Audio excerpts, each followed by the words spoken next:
Hello everyone, welcome back on here. Thank you for clicking on the video. I trust we're all doing well and fine. Today we are going to be making together party jollof rice and some sauteed beef. So sit back, relax and watch me cook. Do not forget to give this video a thumbs up, drop me your thoughts and also share. Let's get right into the video. So for the peppers, I'll be using paprika, which I have deseeded.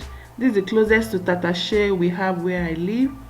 I also will be using garlic, ginger and some tomatoes. If you notice, you see that the tomatoes is frozen. I just brought it out from my freezer. I'm going to be boiling and then blending rather than blend and boil. I'm not also going to be boiling the onions, but I'll bring in onions at some point later on. So while the peppers is boiling on one side, we're also going to be boiling or steaming the meat. In the pot there, I already have beef cut out, washed. I'll be seasoning it with some curry, some all-purpose seasoning, rosemary, thyme, and also cumin. So I just pour in the seasoning and now salt. And there I just added blended ginger, garlic, and onions. It's from the freezer, that is why it looks solidified. And I just added water now to boil. So we're going to just cover and allow it to cook properly. So the peppers is all ready now for blending. In the blender, I just added in the onions. Then I'm going to take out the tomatoes and peppers, ginger and garlic into the blender. Blend. I'm going to be doing this off the camera. I'm back to the pot of the meat to check the meat now. So it's ready at this point. I'll just take it out from the stock water and then we're going to be frying the beef. So yeah, I'm just frying the beef. I have just garlic in the oil. Yeah, that's me taking out the garlic. Already it's aroma and flavor into the oil. So I'll take it out at this point. So the meat is ready. Taking it out now from the oil.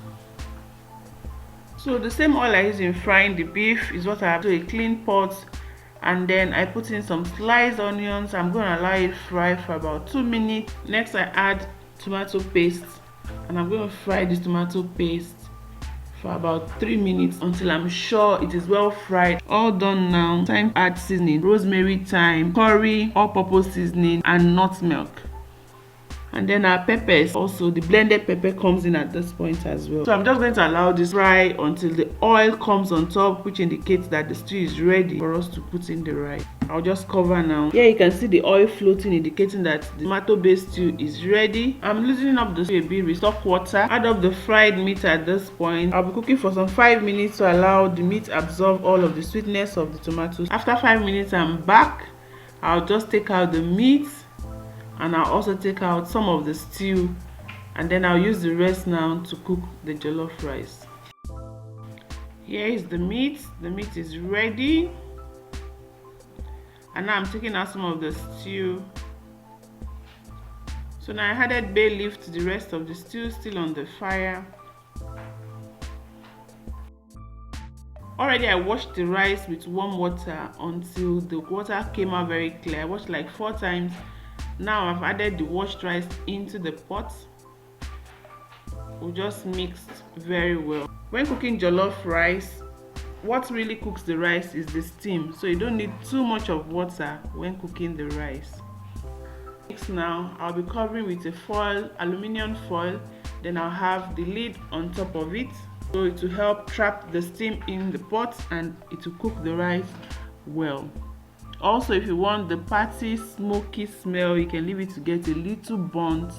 And why I'm covering with the aluminium foil is because I have a little hole on the lid. And here we are after 10 minutes. The rice is almost ready. You can see. Just adding butter to it now. I'll just mix, cover again for 2 minutes and come back and then our rice will be ready. Well, after 2 minutes, I came back to mix again. The butter at this point is well dissolved and our jollof rice is ready. You can see the water has dried out.